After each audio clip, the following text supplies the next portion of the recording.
Hello friends, स्वागत है आप सभी का हमारे यूट्यूब चैनल में। तो फ्रेंड्स, आज हम बात करने वाले हैं यहाँ पर कि जो बीपीएससी है, ठीक है, और इसकी आंसर की आ चुकी है, ये आप सबने मैच कर लिया होगा। लेकिन इसके बाद जो अगला स्टेप है डॉक्यूमेंट वेरिफिकेशन का, उसमें बहुत सारे लोगों को डाउट हो जाता है कि हमें क्या-क्या लेकर जाना है। जो फ़ोटो है वो लगभग कितनी पुरानी होनी चाहिए, डॉक्यूमेंट है कब का बना होना चाहिए, कितना पुराना होना चाहिए, और ये सब चीज़ों में जो डाउट है वो हम आज बात करने वाले हैं। और क्या-क्या डॉक्यूमेंट्स आपको चाहिए, टोटल कौन-कौन से डॉक्यूमेंट चाहिए, इस बारे में भी हम बात करने वाले हैं। अगर आप अदर स्टेट के हैं तो आपको कौन से डॉक्यूमेंट चाहिए, मेल हैं तो, फीमेल हैं तो, इन सब के बारे में आज हम बात करने वाले हैं। और अगर आपका कोई डॉक्यूमेंट नहीं बनकर आया अभी तक, आपने अप्लाई कर दिया है या आप अपीयरिंग में सीटेड है, आपका नहीं आया है, तो क्या करेंगे, इस सब के बारे में आज हम बात करने वाले हैं। तो फ्रेंड्स, अगर आप चैनल पर नए हैं तो आपसे रिक्वेस्ट है चैनल को सब्सक्राइब ज़रूर कर लें और बेल आइकन दबाना बिल्कुल भी मत भूलें। तो उम्मीद है आपने चैनल सब्सक्राइब कर लिया होगा। तो यहाँ पर फ्रेंड्स बोला जा रहा है कि मैंने इम्पोर्टेंट जो यहाँ पर आवश्यक सूचना है, जो नोटिस है, मैंने वो खोल रखी है, ओपन कर रखी है, जो वहाँ पर ऑफिशियल है। अब देखो इसमें बोला क्या गया है कि विज्ञापन संख्या 26/2023 माध्यमिक वर्ग 9 से 10 को हम बोलते हैं टीजीटी वालों की बात हो रही है, एवं उच्च माध्यमिक यानी कि पीजीटी वालों की बात हो रही है। वर्ग 11 एवं 12 अध्यापक नियुक्ति प्रतियोगिता के अभ्यर्थियों को दिनांक 29/8/23 को दस्तावेज सत्यापन वेरिफिकेशन की सूचना के आलोक में निर्धारित तिथि को अभ्यर्थी स्वयं उपस्थित होकर अपने साथ सभी मूल प्रमाण पत्र, उसमें क्या होना चाहिए, मूल प्रमाण पत्र होना चाहिए। प्रमाण पत्र का मतलब है कि जो आपकी ओरिजिनल जो डॉक्यूमेंट्स है वो होने चाहिए। नवीनतम पासपोर्ट फोटो होना चाहिए, साइज और कौन सी रंगीन की, और कितनी फोटो, 2 फोटो होना चाहिए। यानी कि आपकी 2 पासपोर्ट की साइज की फोटो होना चाहिए। और कितनी पुरानी, ये आप मान लो लेटेस्ट का मतलब भी होता है कम से कम, ज़्यादा से ज़्यादा अगर पुरानी हो तो 2 महीने की आप मान सकते हो, और नहीं भी तो आप खिंचा सकते हो, कोई बड़ी बात नहीं है। तो कम से कम 2 महीने पुरानी होनी चाहिए। ऑनलाइन आवेदन, ऑनलाइन आवेदन का मतलब जो आपका एप्लीकेशन प्रिंट आउट निकला होगा, जो भी आपने अप्लाई करा था पहले, वो लेकर जाना है। और प्रवेश पत्र जो भी आपने पेपर दिया है उसका एडमिट कार्ड लेकर जाना है, और नहीं है तो आप वेबसाइट पे जाकर निकाल सकते हैं उसकी फोटोकॉपी।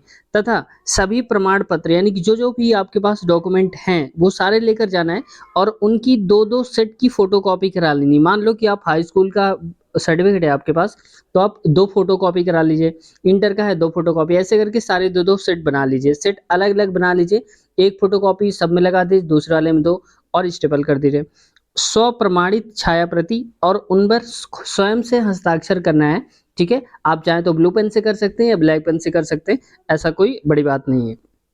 चेक लिस्ट में अब देखा गया है, वहां पर डिटेल से देखते हैं कौन कौन से डॉक्यूमेंट चाहिए होगा।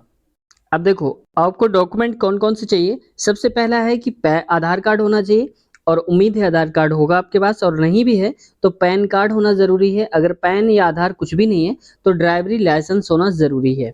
और इनकी फोटोकॉपी 2-2 कराना है, और इसका ओरिजिनल भी ले जाना है। मान लो आधार है तो आपको आधार ओरिजिनल ले जाना है, ठीक है। आप दोनों ले जा सकते हैं, एक छोटा एक कटा वाला नीचे आता है, या बड़ा वाला भी ये पूरा ले जा सकते हैं, इसकी कोई बड़ा इश्यू नहीं। अगला है आरक्षण संबंधी प्रमाण पत्र। अगर आपने कोई आरक्षण के लिए बोला है कि ईबीसी हूँ, ईडब्ल्यूएस है, जो भी है, तो आप एससी हैं, एसटी हैं, अगर बिहार के हैं तो प्रमाण पत्र तो लगना ही लगना है। और अगर अदर स्टेट के हैं आप तो वहाँ पर जनरल में काउंट होंगे, इसके लिए इसकी ज़रूरत नहीं पड़ेगी, ठीक है। ये आप मान लो कि ये बात हो रही है सिर्फ और सिर्फ बिहार वालों के लिए, जिसको ये 2 नंबर वाला सर्टिफिकेट लेकर जाना है। अगला है निवास प्रमाण पत्र। तो निवास प्रमाण पत्र जरूर आपको लगेगा। निवास प्रमाण पत्र लेकर जाना है आपको, जहाँ कहीं से भी हैं आप निवास बनवा लीजिए। और पर देखो दिव्यांगता प्रमाण पत्र, तो दिव्यांगता का मतलब आप हैंडीकैप हैं, आपको कोई विकलांगता है, तो आप उसका प्रमाण पत्र अगर आपने अप्लाई करते समय वहाँ पर यस लिखा था तो लेकर जाना है, ठीक है। भूतपूर्व सैनिक प्रमाण पत्र संबंधी प्रमाण पत्र, इसका मतलब है कि अगर आप कोई सैनिक रहे, एक्स सर्विसमैन है, तो उसका प्रमाण पत्र लेकर जाना है। अगर आपने एस भरा था कि एक्स सर्विसमैन हो तो लेकर जाना है, और आपने नो भरा था तो कोई बात ही नहीं है। नियोजित शिक्षक संबंधी, अगर आप बिहार के रहने वाले हैं, शिक्षक नियोजित से हुए हैं, जो पहले से कार्यरत हैं, तो उसका भी प्रमाण पत्र आपको लेकर जाना है। अगला है स्वतंत्रता सेनानी यानी कि फ्रीडम फाइटर्स। आपके घर में कोई पूर्वज रहे हैं स्वतंत्रता सेनानी, फ्रीडम फाइटर्स, तो अगर आप उनके पोता पोती, नाती नातिन या कुछ भी हैं, तो उसका प्रमाण पत्र आपको लेकर जाना है, जो आपने बनवाया होगा। और एप्लीकेशन फॉर्म भरते समय आपने उसमें यस लिखा होगा कि मैं स्वतंत्रता सेनानी फैमिली से बिलोंग करता हूँ, यस, तो आपको लेकर जाना है। अगर आपने नो लिखा है तो इसको भी लेकर नहीं जाना है। अगला है 8वां नंबर, सीटेट, यानी कि अगर आपने सीटेट क्वालिफाई करा है या फिर बिहार टेट बीटेट क्वालिफाई करा है पेपर 1, तो उसको लेकर जाना है। उसका जो ओरिजिनल मार्कशीट है वो लेकर जाना है, प्लस 2 फोटोकॉपी तो सबकी करनी है, हमने पहले से बता दिया आपको, ये लेकर आपको जाना है। अगला देखते हैं, इसके बाद यहाँ पर 9वां नंबर की बात करते हैं। तो बिहार का जो एस्टेट है, यानी कि Bihar super TET paper first एवं दस्तावेज प्रमाण पत्र आपने क्वालिफाई करा है, तो इसका प्रमाण पत्र लेकर जाना है पेपर फर्स्ट का, ठीक है। जैसे सीटेट फर्स्ट होता है, सीटेट सेकंड, वैसे ही पेपर फर्स्ट अगर पास किया है आपने तो पेपर फर्स्ट लेके जाना है। अगर आप टीजीटी के लिए जा रहे हैं, पीजीटी के लिए जा रहे हैं, पीजीटी के लिए अगर आप जा रहे हैं तो एस्टेट पेपर सेकंड आपको लेकर जाना है, उसकी सर्टिफिकेट है जो वो लेकर जाना है। अगला यहाँ पर दस्तावेज, यानी कि जो भी आपने, आपके पास कोई अलग से कोई इसके लिए आपके पास, जैसे स्पोर्ट्स है, कोई भी अलग एक्टिविटी में है, स्विमिंग में है, एनसीसी है, तो उसका भी प्रमाण पत्र आपको लेकर जाना है। सेकंड नंबर 12 पे आते हैं। 12 पे यहाँ पर लिखा गया है, 12 नंबर पे जन्म तिथि प्रमाण पत्र, यानी कि जन्म तिथि जो है आपका प्रमाण पत्र, वो सबसे अच्छा होता है कि हाई स्कूल की मार्कशीट। तो यहाँ पर मैट्रिकुलेशन सर्टिफिकेट का मतलब ये है कि यहाँ पर 10th की मार्कशीट आपको लेकर जाना है, ओरिजिनल लेकर जाना है। अगला यहाँ पर 13 पे देखो, शैक्षणिक योग्यता। देखो 13, 14 और 15, इसमें बहुत बड़ा कंफ्यूजन होता है सबको कि बार बार क्यों दे के रखा है। तो देखो यहाँ पर इन्होंने क्लियर बिल्कुल भी नहीं करा है कि यहाँ पर 3 बार लिखने की क्या जरूरत थी। अब उम्मीद ये लगाई जा रही है क्योंकि यहाँ पर 3 बार का मतलब हाई स्कूल और हो जाएगा इंटर और दूसरा ग्रेजुएशन, ठीक है। हो सकता है ऐसा हो, लेकिन आपको वो सारे डॉक्यूमेंट्स लेकर जाना है। तो आप हाई स्कूल, इंटर, ग्रेजुएशन लेके जाएंगे, इन तीनों की आप बात यही समझिए, ठीक है। अगला यहाँ पर 16 नंबर पे बीएड, यानी कि बीएड डीएलएड जो भी आपने करा है वो लेकर जाना है 1 से 5 तक के लिए, जो भी प्रमाण पत्र है आपके लिए। तो आप ये समझ लो सिंपल सा कि बीएड या डीएलएड जो भी करा है आपने, उसकी मार्कशीट आपको लेकर जाना है।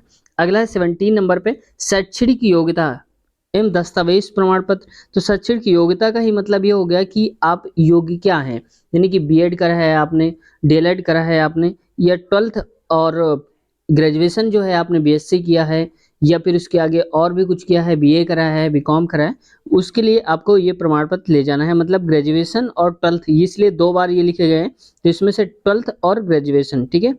अगला है यहाँ पर 19 नंबर। तो इसमें भी बोला गया है बीएड, बीएससी, यानी कि जो ग्रेजुएशन का है आपके पास वो लेकर के जाना है, ठीक है। 9-10 वालों के लिए, यानी कि टीजीटी वालों के लिए है।